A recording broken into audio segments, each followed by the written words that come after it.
On the go, in the flow here in Julian, California.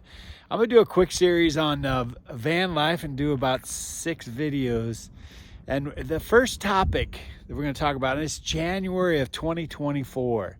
Let's soar in 2024 is my new motto.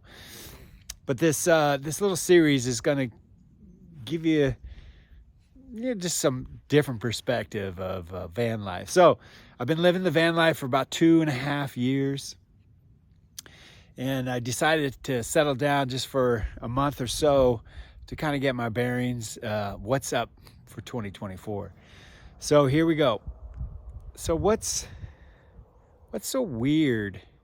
What's something weird about van life that you didn't know? And one of the things that has showed up for me, the biggest and probably the most powerful, and I'm going to call it weird because you become. And you turn into more of a survivalist, if that makes any sense. And so let me describe that weirdness. So, in our day-to-day corporate lives, our day-to-day living in the cities, the day-to-day grind is pretty much, the expectations are all the same, from when you wake up to the shower, the house, the heating, the food, the partnerships, the where you go and spend each day, where you come home to every night, what happens after dark, the routine of life. But when you get on the road, it becomes, the weird part, it becomes like all those things that we take for granted actually become commonplace, meaning you have to be concerned about where you're going to sleep. You have to be concerned about the food you eat. You have to be concerned about when it's going to turn dark and when it's going to turn light in the morning. You have to be concerned about the weather. You have to be concerned about the daily activities. And in that, it kind of puts you in that primal state, which is, I'm going to survive.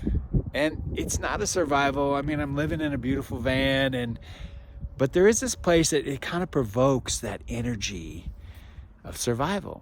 And I think that's the weird part of it. I don't think people understand that until you get out there and start living on the road. The day-to-day is a fundamental concern. Where are you going to sleep? What you going to eat? Will you see any people? Do you have conversations? Like all the stuff we take for granted in our day-to-day civilian lives, and I'll just call it civilian. I don't know if that's the right term, but reality, it kind of goes away. It does go away, and you have to become more attuned to being present in the moment. Even dangers, and again, in civilization, there's danger, of course, but when you're out here, like I'm standing on a cliff. If I misstep, that's a problem.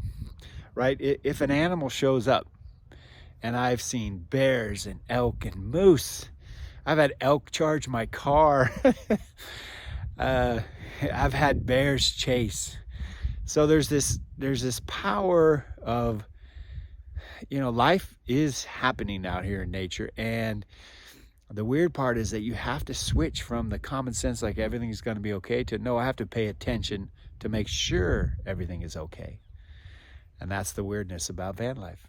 It brings you present to the moment of now. And I think that rigor is in my life, at least at this time in my life, and I just turned 62 a couple months ago, like that rigor is kind of fun. It's kind of exciting. It kind of brings a new life force to you. So on the go, in the flow, let's soar in 2024, and maybe the door will open up for you to van life and experience that present moment of being in nature and living on the road. Adios.